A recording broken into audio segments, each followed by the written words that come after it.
자, 두 증인이 최고의 증거를 통해서 하늘로 이제 올라갔습니다.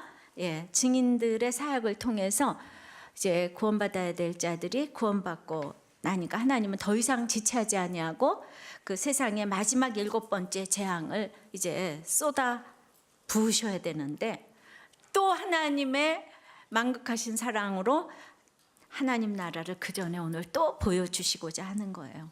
저는 진짜 계시록이 이렇게 하나님의 엄마 같은 사랑인지를 다시 한번 절절히 느낍니다. 우리는 하나님 나라가 죽어서 가는 천국인지 또 무슨 그 땅인지 하늘인지 누구는 또 상징적이라 그러고 막 헷갈립니다. 오늘 하나님 나라에 대해서 지금 살펴보려고 하는데 14절입니다. 둘째 화는 지나갔으나 보라 셋째 화가 속히 이르는도다. 여러분들 이제 이 세 가지 화 또 다 잊어버렸어요, 그죠? 예, 세 가지 화가 뭔가? 예.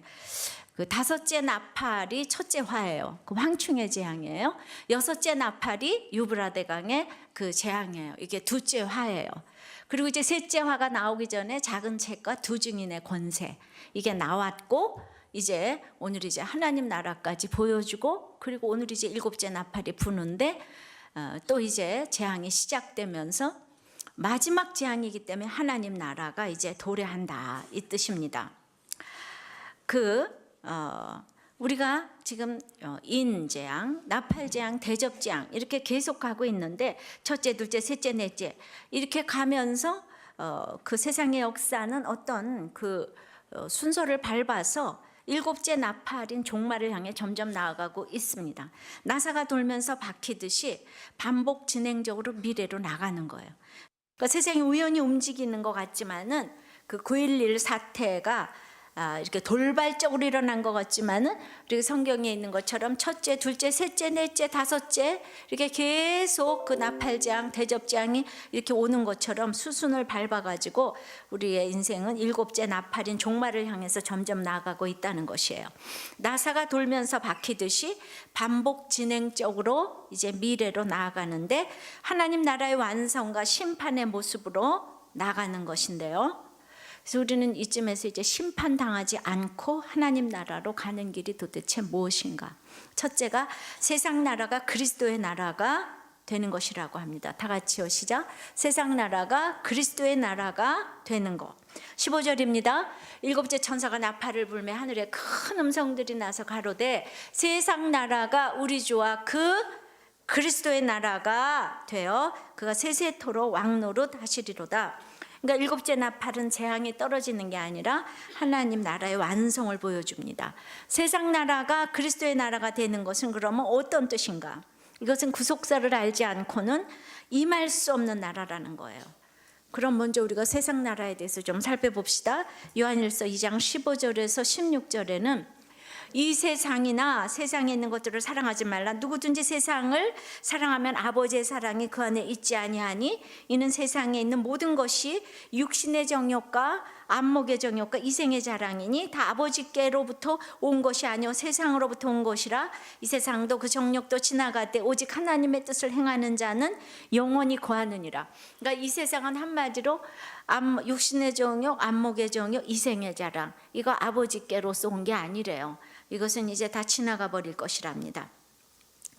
그러면 이제 마태복음 4장 8절에 마귀가 또 그를 데리고 예수님을 데리고 지극히 높은 산으로 가서 천하만국과 영광을 보여주었는데 이 세상 나라가 천하만국하고 이제 같다는 거고 이건 마귀의 소유랍니다. 누가복음 4장 5절에도 순식간에 천하만국을 보이며 예수님에게 이거 내게 넘겨준 거기 때문에 내가 원하는 자에게 주리라. 그러니까 이제 이 세상 만국, 사단의 왕국은 나에게 넘겨준 거기 때문에 내가 원하는 자에게 준다. 그래서 자기에게 절하면은 그것을 예수님께 주겠다고 유혹을 했어요. 그러니까 사단도 자기가 넘겨받은 자기 나라, 세상 나라가 있는 거예요. 근데 그건 오직 자기 나라에 국한됩니다. 근데 본문에 보니까 그 세상 나라가 우리 주와 그 그리스도의 나라가 되었다는 거예요. 그러니까 여러분들 이제 로마라는 나라가 너무 세지만은 그래도 그 옆에 다른 나라가 있었잖아요. 그런데 지금 세상 나라하고 뭐 그리스도의 나라가 따로 있는 것 같지만은 우리 주님은 이 모든 것을 정말 평정해서 그리스도의 나라가 되는 게 하나님 나라라는 것입니다. 어떻게? 그가 세세토록 왕노릇하시면서 그리스도의 나라가 되었다는 거예요. 그러니까 여기에 필름은 왜 그리스도의 나라라는 표현을 썼을까? 그건 성자 하나님 그리스도께서 이 땅에 오셔서 제한된 관계와 질서 속에 순종하신 것은 땅에서 십자가를 지시며 성부 하나님의 통치를 받으신 사건이기 때문에 그래요. 그러니까 성부 하나님의 명령을 받고 그 하나님의 경륜을 이 땅에 오셨는데 그리스도가 왕노릇 하시는 것은 그가 우리를 위해 십자가에 죽어주셨기 때문에 성부 하나님의 뜻에 죽어져서 순종을 했어요. 그럼 우리도 그분의 다스림에 순종을 해야지 되고 그것이 주님처럼 죽어져서 순종하는 것입니다. 그것이 하늘에서는 영광이고 땅에서는 기뻐하심을 입은 사람 중에 평화라는 것인데, 그래서 이제 그리스도가 왕노릇하는 사람들은 다 하나님께 영광을 돌리는 사람들이에요. 이렇게 그리스도가 내게서 왕노릇을 하게 되면 어떤 일이 생기는가 하면, 정말 이 땅도 아니고 하늘도 아니고 이 세상의 모든 것들을 다 허물어뜨리고 새로 지어지는 새하늘과 새 땅, 이걸 하나님 나라라고 본다면 그게 도대체 무엇을 의미하는가? 이사야 35장 5절에서부터 10절 빨리 읽습니다. 그때 소경의 눈이 밝을 것이며 기머거리의 귀가 열릴 것이며 그때 저는 자는 사슴같이 뛸 것이며 벙어리의 혀는 노래하리니 이는 광야에서 물이 솟겠고 사막에서 시내가 흐를 것임이라. 뜨거운 사막이 변하여 못이 될 것이며 메마른 땅이 변하여 원천이 될 것이며 시랑에 눕던 곳에 풀과 갈대와 부들이 날 것이며 거기 대로가 있어 그 길을 거룩한 길이라 일컫는 바 되리니 깨끗이 못한 자는 지나지 못하겠고 오직 구속함을 입은 자들을 위하여, 뭐라고요? 구속함을 입은 자들을 위해 있게 된 것이라. 우매한 행위는 그 길을 범치 못할 것이며 거기는 사자가 없고 사나운 짐승이 그리로 올라가지 아니하므로 그것을 만나지 못하겠고 오직 구속함을 얻은 자만 그리로 행할 것이며 여호와의 속량함을 얻은 자들이 돌아오되 노래하며 시온에 이르러 그 머리 위에 영영한 희락을 띠고 기쁨과 즐거움을 얻으리니 슬픔과 탄식이 달아나리로다. 그러니까 오늘 이제 오직 구속함을 입은 자가 들어갈 나라라는 거예요. 그러니까 땅도 아니고 하늘도 아니고 구속함을 입은 자들이 들어가는 것이 하나님 나라인 것입니다. 환경이 달라지는 게 하나도 없는데 이 땅에서부터 우리는 구속을 받으면 천국을 연습하고 훈련해가지고 진짜 이제 가게 되는데, 오늘 이제 말씀에 황무지가 장미꽃같이 장미꽃같이 피는 것을 보는 거예요. 구원의 노래를 부르는 거예요. 마른 땅에 샘물이 터진다는 거예요. 근데 어떻게 해? 나한테 어떻게 이런 일이 생길 수가 있어? 하나님 나를 사랑하지 않는구나 하는 것은 그리스도의 나라가 임하지 않은 것입니다. 지금 주신 가난과 외로움과 질병도 다 그리스도가 왕노릇하는 것인데, 내가 병만 나면 하나님께 영광을 돌릴 것인데, 내가 돈만 벌면 하나님을 높일 텐데 하는 것은 그리스도가 왕노릇하지 않는 거예요. 예수님은 장차 먼 미래에 왕노릇하는 것이 아니라 지금 현재에도 왕노릇을 하고 계신 거예요. 그러니까 세상 나라의 가치관으로는 알 수 없는 일이, 요즘에 이제 누가복음을 보면서 정말 생각을 좀 해봤어요. 수요일 날 내가 귀신 들린 그 사람 둘을 예를 들었는데 그게 무슨 말인지 모르겠대요. 그래서 어떻게 모를 수가 있어요? 너무 중요해서 한번 다시 지금 얘기를 하려고 하는 거예요. 아버님, 꼬부라진 귀신하고 나하고 무슨 상관이냐고 이러더라고요. 그래서 무슨 상관이 되는지 오늘도 한번 더 얘기했는데 모르면 병원에 가보시기를 바래요. 누가복음 11장에는 귀신이 나갔다가 이제 쉴 곳을 찾으려고 댕기다가 얻지 못해서 도로 돌아왔더니 그 집이 소재되고 수리가 되어가지고는 도리어 악한 귀신 7이 글쎄 들어왔다는 얘기가 나오는 거예요.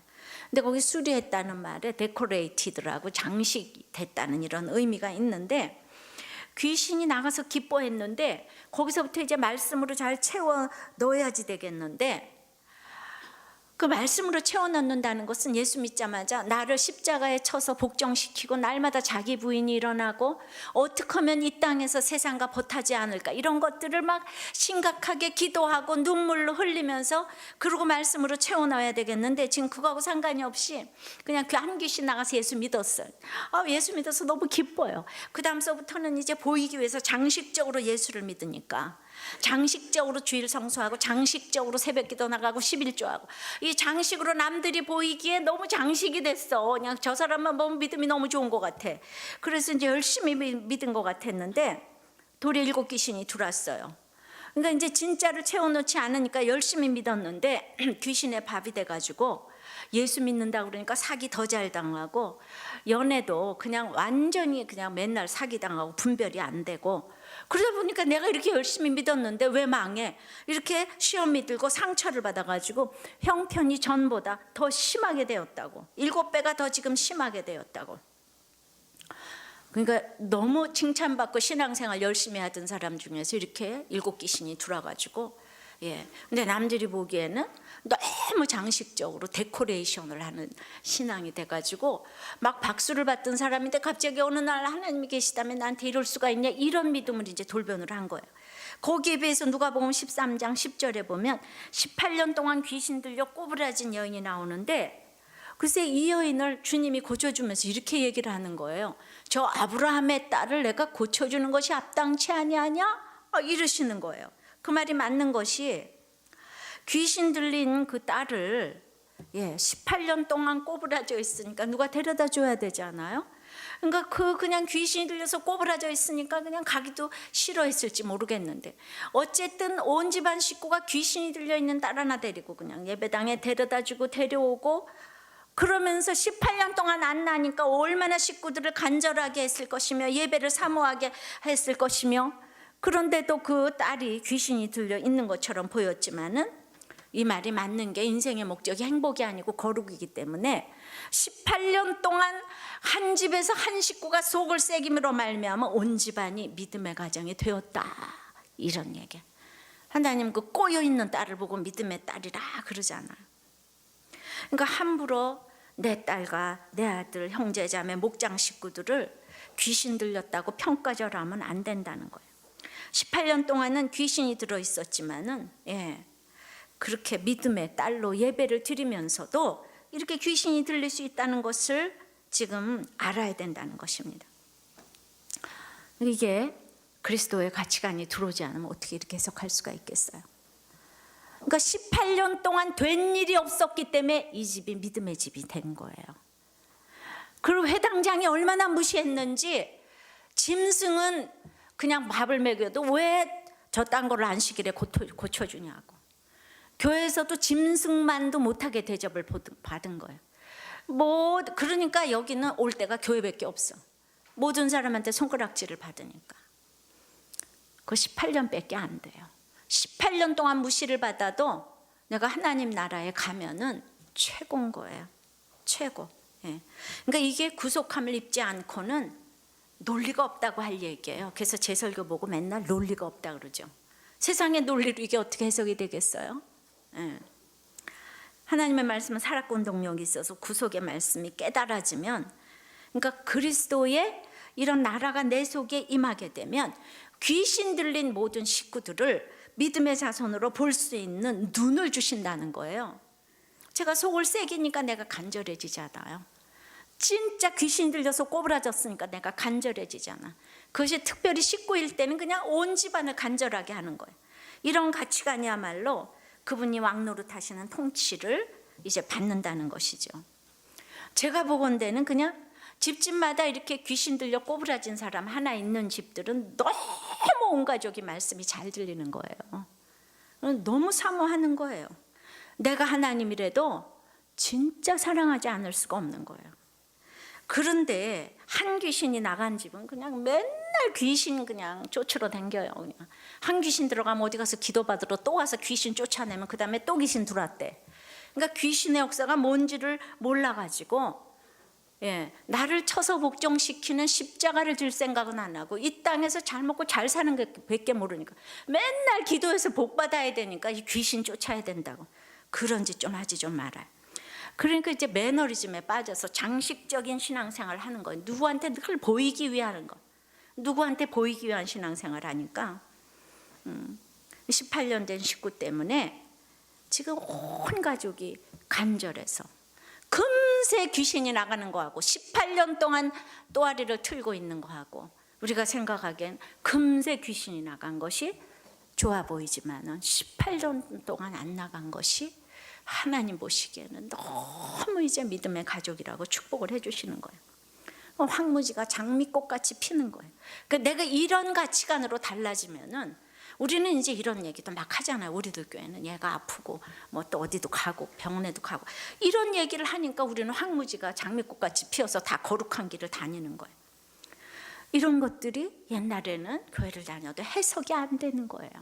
우리 집은 왜 이렇게 귀신 들려가지고 안 변하는 인간이 하나 있어가지고 괴롭히는, 그 괴롭히는 인간 때문에. 그러니까 그럼 귀신 들린 게 뭐냐? 귀신 들려서 꼬부라진 게 뭐냐? 예. 귀신 들려서 꼬부라진 거는 문자적으로 귀신 들려서 꼬부라진 것도 있지만 우리가 귀신 아닌 인간이 또 어디 있겠어요? 우린 다 아비마귀에게서 난 자기 때문에 다 귀신이 들렸어요. 사단이 내 옆에 늘 있어요. 사단의 나라라 그랬잖아요. 그러니까 구속함을 입지 않으면 다 사단이 있어요. 베드로 보고 주님 십자가 지지 마세요 그랬더니 사단아 물러가라. 베드로 뒤에 있는 사단이 날마다 이제 그 우리 다 귀신이에요. 피아노를 잘 쳐도 야 하나님처럼 피아노 잘 치네 이러지 않고 다 귀신같이 잘 치네 이렇게 얘기하죠. 그러니까 이제 뭐 진짜 문자적으로 귀신이 또아리를 틀고 있으면 이렇게 와서 간절히 사모하지만은 수학을 하나 너무 잘해서 귀신같이 수학을 잘하고 있으면 그냥 딱 꼬여가지고 와서 말씀이 하나도 안 들리는 거예요. 수학 귀신도 안 들리고 그냥 영어 귀신도 안 들리고 뭘 하나 잘해가지고 사탄이 그냥 쫙 또아리를 틀고 있어요. 그래서 이 땅에서 이렇게 잘하는 귀신들은 정말 이 저기 한 귀신 쫓아서 나가는 거하고 똑같아가지고 뭐가 축복인지 진짜 모르겠어요. 그래서 우리 박사들이 정말 예수 믿기가 어렵지 않아요. 박사 귀신들 하나를 그냥 너무나 우물을 팠기 때문에 그놈은 그냥 그거 하나 잘하기 때문에 귀신이 들어가가지고 정말 예수가 안 들어가. 구속함을 입은 자들만 이 새하늘과 새 땅을 보는데 구속함을 입을 수가 없어. 그냥 하나 너무나 잘해가지고. 자, 우리는 진짜 귀신 들린 사람이 내 옆에서 너무너무 꼬였어요. 박사들이 또 얼마나 꼬였는지 몰라. 잘났잖아. 비판과 분석의 대가들이잖아. 꼬였어요. 믿지 않는 사람들이 정말 잘하면 잘할수록 꼬였어요. 꼬였다고 그랬어. 귀신 들려서 18년을 꼬였다고.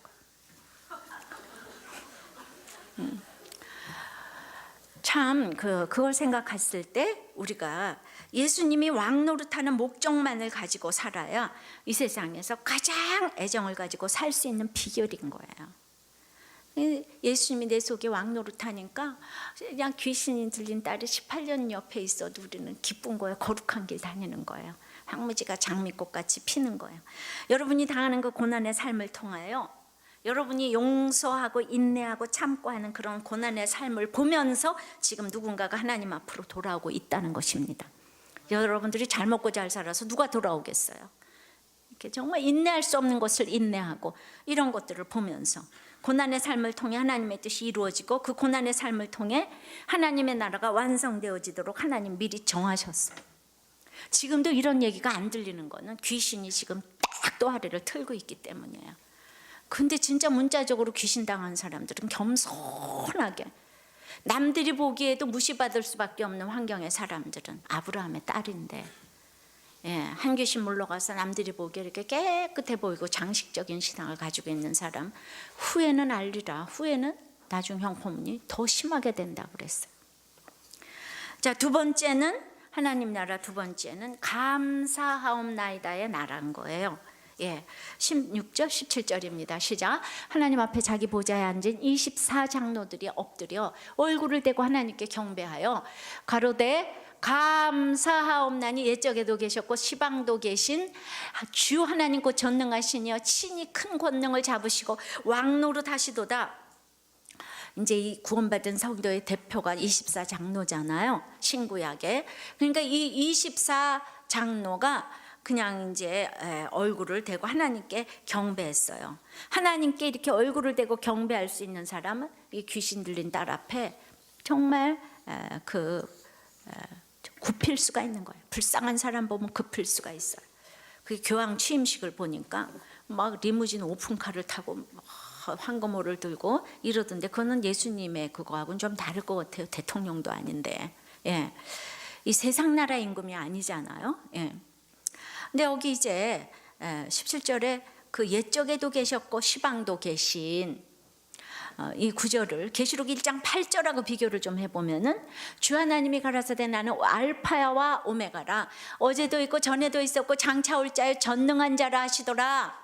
그러니까 이제 그 17절하고 1장 8절하고 비교를 해보면은 1장 8절에는 이제도 있었고 전에도 있었고 장차 올 자인데, 오늘 17절은 보니까 이제도 계시고 시방도, 옛적에도 계시고 시방도 계신데 장차 오시리가 빠졌어요. 그것은 전능하신 그분이 이미 오셨다는 뜻이에요. 이미 우리 삶 속에 오셨다는 뜻이에요. 하나님은 I am who I am, 스스로 있는 자라고 말씀하시는데, 그 당시 로마의 핍박이 가장 심할 때 고통을 당하는 성도들에게 하나님 시간과 공간을 초월하시는 전능하신 분이라는 말씀이 얼마나 현실적인 위로가 되었는지 몰라요. 그러니까 전능하신 하나님, 나의 고통의 시작을 지금 알고 계시다면 끝은 하나님이 끝을 내야 된다는 거, 이걸 알아야지 감사가 나옵니다. 내가 이 땅에서 조금 더 편하게 살려고 하면 얼마나 더 편하게 살겠습니까? 사건이 언제 끝나는가? 하나님이 끝내시지 않는 이유는 도대체 뭘까? 이런 걸 생각해 봐야 되는데, 하나님이 나를 쓰시기를 원하시지만 쓰임받기 합당하지 못해서 아직 끝내지 않으시는 게 있어요. 그러니까 이걸 알아야지 감사가 나오는 거예요. 어떤 분이 자기는 그냥 교회도 못 나가게 하고 남편이 나가지도 못하게 하고 누구 만나지도 못하게 하고, 그래서 완전히 절간고처럼 자기를 찾아오는 사람이 아무도 없다고 이러는데, 나는 정말 그런 말에 할 말이 있어요. 내가 똑같은 고난을 겪어봤기 때문에, 나는 그 고난 때문에 오늘날에 내가 될 수 있었다니까요. 이 세상에 나는 그냥 이 내 고난은 누구도 모를 거예요, 이럴 사람은 단 한 사람도 없는 거예요. 내 옆에 사람이 없었던 것이 아니에요. 내가 사람을 살리지 아니하고 이 구속함을 받지 못하고 있으면 이 땅의 모든 사람들이 다 원수처럼 여겨지지만은, 내가 이제 그 가운데서도 내가 사명을 찾으니까 사람을 살리다 보니까 생각지 못한 곳에서 많은 사람을 보내주셨습니다. 여러분들은 교회가 나를 몰라줘, 남편이 몰라줘, 목장이 몰라줘, 어떻게 나를 무시할 수가 있어, 자식이 몰라줘, 이런 얘기하면 안 돼요. 몰라줘도 내 삶의 결론인 거죠. 그러니까 예수님의 보혈로 나를 제사장 삼아 주셨기 때문에 내 모든 사건에서 원망하지 아니하고, 내가 지금부터 고난을 당한다 그러면은 여러분들도 80년밖에 더 당하겠어요? 80년만 당하면 되는데, 우리가 태어나면서부터 80살을 산다고 하면은 진짜 우리의 시간은 정해져 있는 거예요. 그냥 다 당한다고 그래도 80년, 100년인데, 여러분들은 이미 20살이니까 100을 살아도 80년밖에 안 남았잖아요. 근데 여러분 때는 100이겠지만 우리 때는 이제 80이면은 그러니까 80 중에 내가 60을 살았으니까 20년밖에 안 남았잖아. 너무 참 감사해, 그죠? 이 고난이 20년밖에 안 남았잖아. 그러니까 이렇게 생각하게 되다 보니까 너무 감사한 거예요. 이제 정말 좋은데 갈 날이 가까워가지고. 내가 지금 하나님 나라를 누리는 게 너무 대단해가지고 천국이 있다는 걸 난 믿거든요. 이 땅에서 모든 사람들이 이해 안 되는 일에 내가 날마다 감사하니까 진짜 천국은 있다는 거예요. 그래서 진짜 하나님 나라의 가장 큰 특징은 이게 감사예요. 그 입에서 감사가 없는 사람은 하나님 나라 모르는 거예요. 자, 어저께 우리가 누가복음 15장에 탕자에 비유했어요. 맨날 하는 얘기지만은 맏아들은 탕자 동생이 돌아서 잔치를 베푸니까 나에게는 염소 새끼 한 마리 준 것도 없더니 아버지 보고 당신이 나에게 해준 것이 무엇이냐 대들어요. 이것처럼 아버지를 슬프게 하는 것이 어디 있겠어요. 근데 맏아들은 인생을 너무 열심히 살잖아요. 맏아들은 탈선하는 법이 없어요. 동생은 나가서 방탕하게 노는데 집 너무 열심히 양치게 하고. 이 맏아들, 세상에 아버지가 뭘 못해줘도 못해준 거 다 알아요. 근데 아버지한테 당신이 나한테 해준 거 뭐 있냐, 이건 참 너무나 정말 아버지를 슬프게 하는 말인 것 같아요. 근데 거듭나면 감사가 돼서 언어도 할례를 받아가지고 달라지는 거예요. 내가 그냥 엄마 아버지 장점만, 좋은 점만 빼서 그냥 이렇게 잘 낳아주셔서 감사하고, 나를 이 땅에 낳아주셔서 예수 믿게 해주셔서 감사하고, 이런 얘기만 하면 그냥 안 나올 이 떡도 나오게 생겼을 것 같아. 당신이 나한테 뭐가 해준 게 있느냐. 난 정말 엄마 아버지가 나한테 해준 게 없다고 간증을 많이 했어요. 정말 난 내 힘으로 공부하고 내 힘으로 대학 가고 집에 생활비까지 내놓고, 나는 정말 막내로 태어나가지고 너무 나는 정말 엄마 아버지가 나한테 해준 게 하나도 없다 맨날 이랬는데, 엄마 아버지가 날 낳아주셨잖아요. 그리고 그냥 이렇게 낳아주셨잖아요. 그러니까 이게 얼마나 감사한 일이야. 왜냐면 여러분들이 나를 보면 맨날 좋다 그러니까. 이거 우리 엄마 아버지의 작품 아니에요? 근데 이것만 해도 우리 아버지는 너무, 우리 엄마는 큰일을 나한테 하신 거지. 이거보다 더 큰일 하신 게 없는 거지. 그죠? 그러니까 오늘 집에 가서 엄마 아버지 나를 위해서 너무 큰일을 하셨군요. 가서 다 엄마 아버지한테 너무 감사합니다. 가서 이렇게 말하시기 바래요. 예. 근데 이제 맏아들이 이제 너무 열심히 살아가지고 당신이 나한테 해준 게 뭐가 있냐, 이건 거예요. 그러니까 우리가 이제 신앙생활을 해도 우리가 11조를 하고 막 이제 주일설 성수를 하고 목장을 열심히 섬기고, 우리들 교회는 또 목자들은 밥까지 해대고 그렇게 열심히 교회를 다녔는데, 결론적으로는 하나님이 나에게 해준 것이 뭐냐, 응? 아이가 공부를 잘하냐, 돈이 생겼냐, 하나님이 나에게 염소 새끼 한 마리도 안 줬대, 이게 주제가예요. 예. 그러고서 어떤 분은 내가 글쎄 그렇게 밥을 정말 이분의 표현은 해쳐먹였는데 말이야. 응? 한 명의 인간도 안 변하니 내가 무슨 재미로 밥을 해야 되냐. 남편이라는 인간은 목자하면서 하는 것이 뭐냐, 청소도 내가 하고 밥도 내가 하는데 나에게 이 꽃다발커녕 눈깔 사탕 하나라도 갖다 준 적 있냐. 목자는 자기가 혼자 다 하면서. 우리의 주제는 맨날 눈깔 사탕 하나고 염소 새끼 하나야. 그냥 뭘 열심히 하면서도 감사가 없어요. 그죠? 염소 새끼 하나 안 준다는 거예요. 맏아들은 인생의 주제가 돈이기에 아무것도 안 보이고 죽어라고 일하고 세상의 재리에만 관심이 있기 때문에 동생이 죽어가도 모르고 나가도 모르고 돌아와도 모르고 안 기쁘고, 그리고는 맨날 염소 새끼 하나 안 준다고. 그러니까 염소 새끼는 하나 받을 팔자야. 염소 새끼 하나 안 준다고.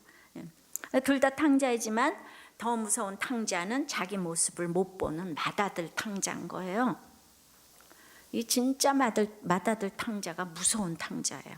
우리가 거꾸로 생각해 보면은, 내가 이 땅에서 아무것도 없어서 하나님께 섬기지 못할 뻔했는데 건강 주셔서 목장도 섬길 수 있었고, 내가 작은 돈이라도 11조도 드릴 수 있었고, 이렇게 밥도 할 수 있었으니 이게 얼마나 감사한가. 이렇게 말을 하면 있는 자는 더 부해질 건데, 섬기면서도 맨날 염소 새끼나 타령하고 있으니까 있는 것도 다 뺏어가는 거죠. 그러니까 그리스도가 왕 노릇을 하지 않으면 감사의 고백은 나올 수가 없어요. 근데 이게 어떻게 나옵니까? 18년 동안 집에 꼬부라진 사람 하나 있으면 감사의 고백이 저절로 나와요. 그러니까 온 가족이 그냥 그 한 사람 때문에 예배를 삼어, 여보 당신이 그냥 예배 한 번만 가면 내가 그냥 다 양보하겠다. 네가 예배 한 번만 가면 내가 다 양보하겠다. 그냥 맨날 일주일에 예배와의 싸움이에요. 그 마음을 주님께서 보세요. 18년을 날마다 그렇게 서로 예배를 드리더라고요. 그러니까 상대방이 예배를 드리기 위해서 나는 오늘 얼마나 잘 살아야 되겠어요. 또 안 간다 그러면 어떡해. 알았어 잘못했어요. 아유 반찬이 짜요? 내가 얼른 또 새로 해다 드릴게. 교회는 갑시다. 이렇게 돼. 그 다음에는 여보 내가 잘못했으니까 1:1 양육을 받아요. 이렇게 18년을 살았으니까 온 집안 식구가 진짜 속삭이는 사람 하나 있으면 온 가족이 겸손해요.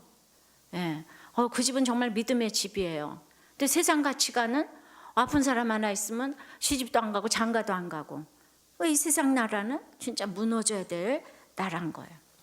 그러니까 그냥 온 가족이 거룩해지니까 이 꼬부라져 있는 딸을 하나 생각하면 목장 섬기는 게 무슨 생색이 나겠어요. 날마다 감사하지. 그러니까 꼬부라져 있는 딸은 끝까지 안 돌아와야 돼. 그래야 더, 그럼 고쳐주면 다 딴청들 하니까. 고쳐주면 금세 딴청해요. 하여튼 예수를 믿어도 이 기복신학이 그냥 꽉 차 있어가지고. 그래서 하나님 우리를 귀신을 18년 동안 머물게 해서라도 훈련을 시키는 거예요. 그러니까 남들 보기엔 여기는 너무 무시받고 조롱받고 짐승도 짐승보다도 더 무시받는 이 여기 18년 된 딸을 하나님은 믿음의 딸이라고 얘기하고 여기는 악한 귀신이 들어왔다 이래요. 남들에게 보이는 것만은. 여러분들이 얼마나 이 가치관이 달라져야 되는지 몰라. 하나님 나라의 가치관은 너무 다른 거예요. 그러니까 우리 집에서조차도 그 속썩이는 사람을 믿음의 딸로 이렇게 볼 수 있는 눈이 있어야 되는데 우리 저것 때문에 인생이 안 돼가 아니고 저것 때문에 여러분들이 여기 와서 앉아 있는 줄 믿습니다. 그 저것이 누군지 모르겠지만은 하나님 사랑하면 집집마다 꼭 한 사람이 있어야 정상이에요. 그런 사람 하나도 없다는 집은 약간 내가 구원에 확신이 있는지 약간 의심이 되려고 그래. 참 이제는 인간이 정말 선한 것이 하나도 없어요. 부잣집에 시집을 가가지고 그렇게 당하고 있으면서도 나가지도 못하고 돈도 없으면서도 누가 이제 별장 가진 친구가 나를 초대해 준다 그러면 내가 부잣집에 시집 갔는데 우리 집에는 나는 이제 별장이 없잖아. 근데 내가 별장이 없으니까 초대해줘도 싫어. 안 가. 내가 왜 남의 별장에 가냐 이거예요. 그러니까 이게 나도 꼬부라져 있잖아요. 이게 열등감이 있으니까 꼬부라져 있어요. 근데 지금은 예수 믿고 하나님 나라의 가치관이 들어오니까 설악산도 내 건데 그냥 시간이 없어서 못 가고 고수부지도 다 내 건데 그렇게 오라 그러는데 그냥 내가 시간이 약간 없고 그냥 그랜드 캐년은 그건 더욱더 내 거야. 근데 정말 그렇게 나를 부르는데 못 가. 그래가지고 여러분들은 별장하고 첩하고는 사는 그날부터 애물단지예요. 다 후회해요. 별장 사는 사람 치고 후회하지 않는 사람이 없어요. 예, 다 내 건데. 그러니까 우리가 이제 그 목장도 돌아가면서 하는데 이 집은 좋은 집에서 굉장히 잘 섬겨주면은 그것도 다 내 거야. 왜냐하면 죽기 전에 내가 여기 몇 번이나 와볼지 모르겠지만 다 내 거로 여기시고 가서 맛있게 믿고 살고 누리면 돼요. 그러니까 이제 이렇게 맨날 말을 하면 이것도 감사하고 저것도 감사하고 그냥 이러면 있는 자는 더 부해질 건데 있는 대로 열심히 일하면서 염소 새끼 한 마리도 안 줬다고 이러면 있는 것도 다 빼앗겨 버립니다. 그러니까 우리는 감사해야 돼요. 무슨 말을 해도 감사해야 되는 거예요. 상대방이 잘 살아도 감사하고 내 대신 잘 살아주니까 감사하고. 우리 인생 얼마 안 남았거든요. 예, 진짜 얼마 안 남았어요. 내가 이렇게 목회할 수 있는 것도 진짜 별 인생이 없다는 생각을 하니까 하지. 아직도 세상에 그냥 그 명예가 부럽고 지위가 부럽고 돈이 부러우면 내가 어떻게 하겠어요. 이건 진짜 못할 것 같아요. 그런데 어떻게 나한테 이렇게 기적처럼 하나님 나라가 임할 수 있나. 어떻게 진짜 이런 가치관을 내가 알 수가 있는가. 어떻게 그냥 18년 동안 귀신 들려 꼬부라진 사람에 대해서 내가 눈물을 흘릴 수가 있는가. 어떻게 그 집에 대해서 내가 더 가치를 둘 수가 있는가. 이건 진짜 옛날의 가치관 가지고는 어린 반푼업치도 없는데 이게 이렇게 깨달아질 때마다 너무너무 하나님한테 이제 감사한 거예요. 자, 이렇게 감사의 나라고 세 번째는 하나님 나라는 최후의 심판이 있어야 세워지는 나라예요. 여기 상벌이 있어요. 그러니까 우리가 그러지 않아요? 육이 무너져야 영이 세워진다. 그러니까 나에게 최후의 심판이 있어야 세워져요. 아무리 고난이 왔어도 나에게 한계 상황, 최후의 심판이 오지 않고는 세워지지 않아요. 18절입니다. 시작. 이방들이 분노하며 주의 진노가 임하여 죽은 자를 심판하시며 종 선지자들과 성도들과 또 물원대소하고 주의 이름을 경외하는 자들에게 상 주시며 또 땅을 망하게 하는 자들을 멸망시키실 때로소이다. 큰 상을 받을 수 있는 사람이 있는가 하면 주의 진노가 임하여서 멸망당할 자가 있다는 거예요. 근데 조금 전에 감사함나니 이 사람들과 대조되는 사람이 막 이제 이렇게 해서 예수 믿으라 그러니까 막 분노하면서 부들부들 떠는 사람들이 이방들이 분노하는 사람인 거죠. 내가 망한다 그러면 부들부들 떨고 내가 왜 망하냐고. 여러분도 아까 15절에서 일곱째 나팔이 불 때 하나님 나라의 완성이 이루어진다고 그러는데, 완성이 이루어지려면 18절에 최후 심판, 최후의 심판이 오지 않고는 하나님 나라의 완성이 있을 수가 없다는 거예요. 그 최후의 심판이 있음으로 세상 나라가 종결되고 완성되는 것인, 세상 나라가 종결되고 하나님 나라가 완성되는 것인데, 인간은 죽으면 소멸된다 이렇게 믿는 사람들이 있어요. 근데 그러면 얼마나 좋겠어요? 근데 오늘 보니까 절대로 안 그런 거예요. 20장 13절에도 보면은 바다가 그 가운데서 죽은 자들을 내어주고 또 사망과 음부도 그 가운데서 죽은 자들을 내어주며 각 사람이 자기의 행위대로 심판을 받고, 그러니까 요한복음 5장 39절에도 선한 일을 행한 자는 생명의 부활로, 악한 일을 행한 자는 심판의 부활로 나오리라. 사도행전 24장 15절도 의인과 악인의 부활이 있으리니, 그 의인과 악인의 부활이 있으리라 함이라. 그러니까 우리는 악한 사람도 심판받기 위해서 육체로 부활해요. 그러니까 자살하면 끝날 것 같지만 육체로 부활해서 심판을 받아서 상과 벌을 받게 돼 있는 거예요. 그 벌은 뭐예요? 지옥으로 가는 거죠, 그죠? 그러니까 몸은 죽여도 영혼은 능히 죽이지 못하는 자들을 두려워하지 말고 오직 몸과 영혼을 능히 지옥에 멸하시는 자를 두려워하라 그랬는데, 이 지옥불이 꺼지지 않는 불인 거예요. 거기는 구더기도 죽지 않고 불도 꺼지지 않냐는, 그 지옥은 결코 꺼지지 않는 불 속에서 결코 살라지지 않는 육체가 영원히 고통을 당하는 곳입니다. 그래서 너희가 땅에서 사치하고 연락하여 도살의 날에 너희 마음을 살찌게 하였도다. 여러분들이 오늘 즐기고 꾸미고 탐욕하고 타락하는 모든 것은 도살할 날을 위해 준비하고 있다는 것을 알아야 되는 거예요. 반드시 지옥이 있어요. 지옥은 죽어서 천국 가는 게 아니고 이미 이 땅에서 지옥을 겪어요. 하나님은 그걸 주십니다. 그래서 너무 괴로워서 다 자살하는 거예요. 그 지옥의 고통을 맛보기 싫어서. 절대로 그러지 안 돼요. 내가 나를 죽이는 거, 이거 정말 죄악인 거죠. 영원히 지옥이 있어요. 꺼지지 않는 불, 지옥이 있어요. 구더기도 죽지 않는 곳 있어요. 그러면 상은 뭔가? 상은요, 1차적으로 진짜 뭐가 상 같아요? 제가 어떤 옛날에 교회 보니까 우리 교회는 집신 신고 들어와서 구두 신고 나가는 교회, 우리 교회는 지하실에서 3층 짐 찍고 나가는 교회, 이게 슬로건으로 양쪽에 걸려 있습니다. 그런데 하나님이 주시는 상은 그런 상이 아니고, 그는 하나님이 주시는 구원을 뜻하는 거예요. 그래서 우리가 계시록 2장에서 7교회에 대해서 계속 들었잖아요. 이기는 자는 둘째 사망해를 받지 않고, 이기는 그에게는 생명나무의 가시를 주어 먹게 하고, 이기는 그에게는 감추었던 만나를 주고 또 흰돌을 줄 것이고, 이기는 자는 만국을 다스리는 권세를 주고, 이기는 자는 내 하나님 성전의 기둥이 되게 하고, 이기는 그에게는 내 보좌에 함께 앉게 하여 주겠다.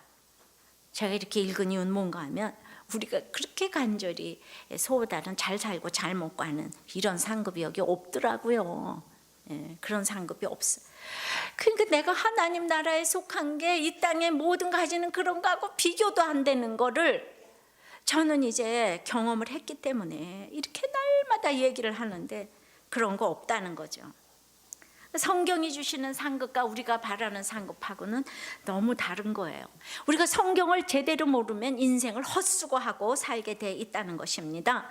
그래서 히브리서 11장 6절 말씀처럼 믿음이 없이는 기쁘시게 못하나니, 하나님께 나아가는 자는 반드시 그가 계신 것과 또한 그가 자기를 찾는 자들에게 상 주시는 이심을 믿어야 할지니라. 이게 바로 구원의 상, 하나님 성전의 기둥의 상, 생명의 면류관의 상, 이 모두 구원의 상이에요. 사람들을 다스리는 이 통치의 상, 이 모두 구원의 상인 거예요. 근데 이제 우리가 여러분 쭉 읽어서 알겠지만은 요한계시록은요, 사도 요한이 직통 계시 받아가지고 지금 이상한 걸 예언해 놓은 게 아니라, 지금 이 15절서부터 18절까지가 시편 2편을 그대로 주석해 놓은 이 구절인 거예요. 그래가지고 시편 2편 1절이 어찌하여 열방이 분노하며, 그러면 여기 18절이야, 이방이 분노하며, 또 그때 분을 바라며 진노하사, 그러면 여기 18절에 주의 진노가 임하고, 내가 철창으로 깨트리며, 그러니까 18절에 땅을 망하게 하는 자들을 멸망시키실 때로소이다. 그 성경만 읽고 나가면은 모든 게 하나님 나라에 임한다는 거예요. 성경 읽고 있으면 난 진짜 이 성경 알아서 하나님이 나를 쓰시는 것에 대해서 진짜 너무 올소에다가 나오는 거예요. 내가 잘난 게 뭐가 있어요. 내가 은혜 받으려고 읽지도 않고 죽지 않고 살으려고 성경을 읽어가지고 죽지 않고 살으려고. 내가 다음에 한번 인용을 하겠지만 내가 똑같은 얘기를 하는 그 컬럼비아 석사에 그 아주 너무 고생을 한 그런 이제 그 분이 계신데, 사회복지사로. 그분이 그냥 우리들 교회 설교를 들으셨는지 그분도 내가 정말 정말 죽지 않고 살라고 공부했다 그러고, 내 고난을 그냥 이 반짝반짝 닦아서 다이아몬드로 내놨다 그러고. 비슷하지 않니? 예. 그래서 진짜 이런 기가 막힌 또 분이 계시더라고요. 이 말씀을 알면은, 그 말씀을 알고 간증하는 거는 확실히 좀 다르다는 생각이 들었어요. 메시아이신 왕에게 거부하는 자들에게 내려질 진노와 심판이 여기 오늘 이제 주제인 거예요. 최후의 심판과 주님의 분노를 이제 이렇게 나타냈는데, 그 네 번째는, 하나님 나라 네 번째는 언약궤가 보이는 나라예요. 그러니까 약속의 말씀대로 이루어지는 나라. 19절입니다. 시작. 이에 하늘에 있는 하나님의 성전이 열리니 성전 안에 하나님의 언약궤가 보이며 또 번개와 음성과 뇌성과 지진과 큰 우박이 있더라.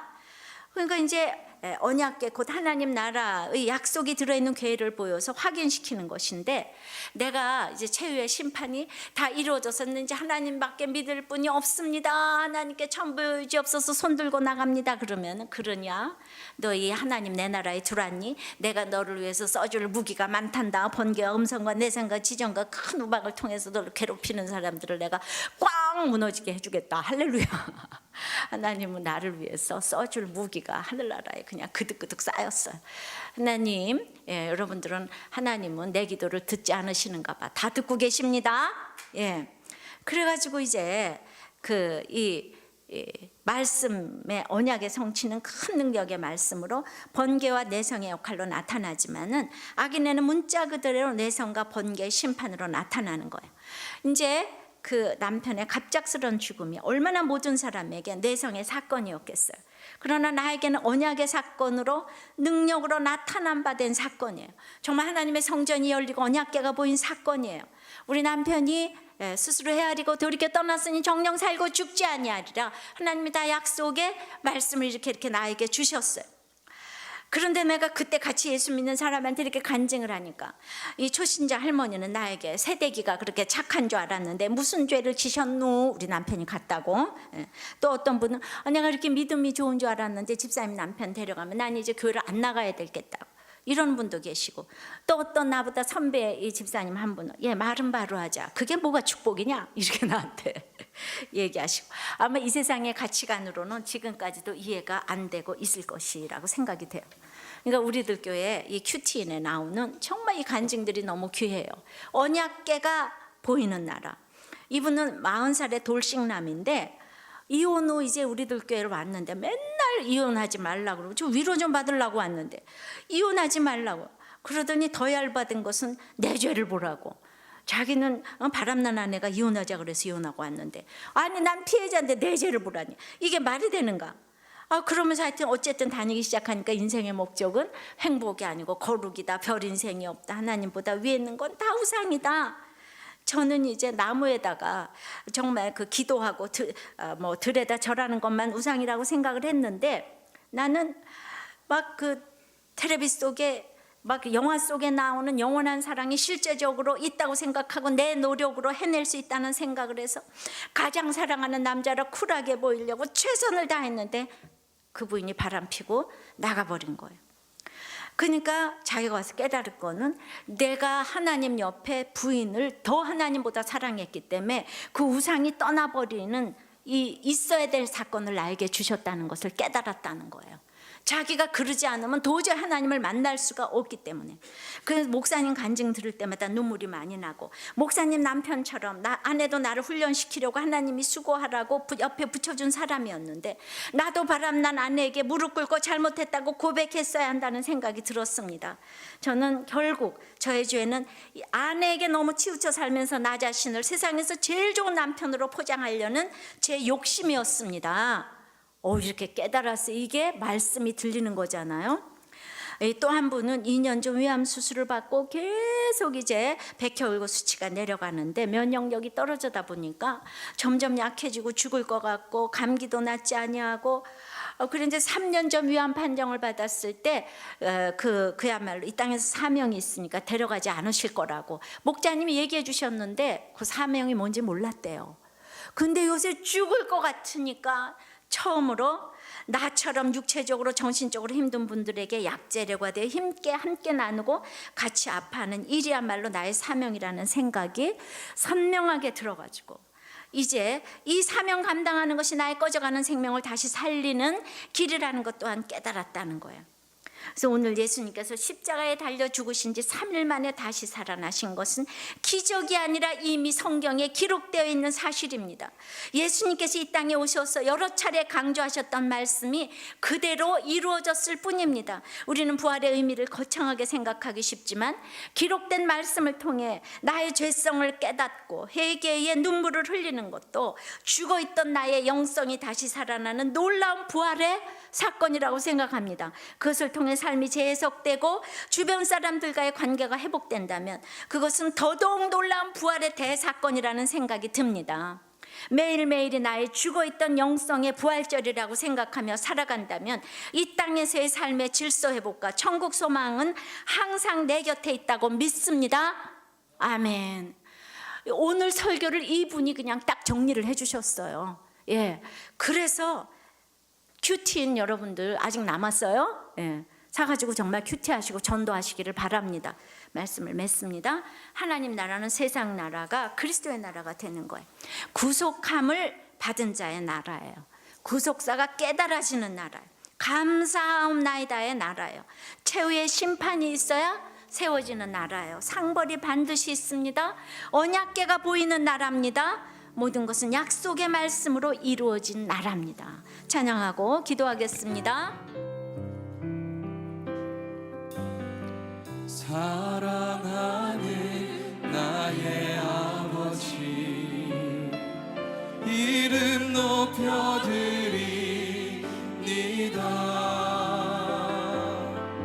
주의 나라 찬양 속에 임하시니 능력에 주께 찬송하네. 전능하신 하나님 찬양, 언제나 동일하신 주. 전능하신 하나님 찬양, 영원히 다스리네. 다시 한번 사랑하는 나의 아버지, 사랑하는 나의 아버지, 이름 높여드립니다.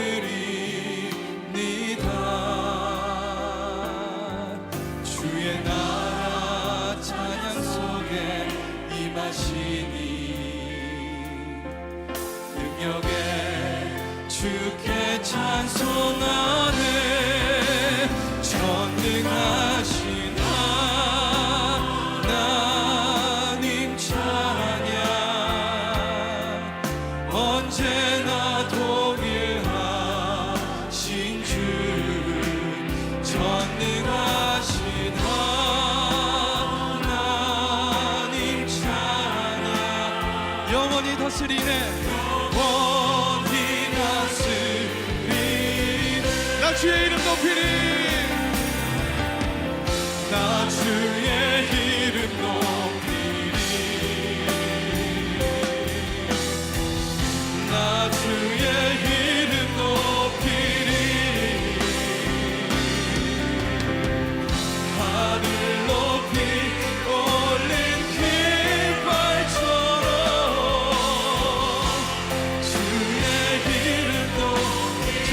주님을 찬양합시다. 전능하신 하나님 찬양. 언제나 동일하시고 신실하신 주님, 우리 영원히 다스려 주시옵소서. 전능하신 하나님 찬양. 영원히 다스려. 우리 다시 한번 전능하신 하나님, 전능하신 하나님 찬양. 언제나 동일하신 주, 전능하신 하나님 찬양. 영원히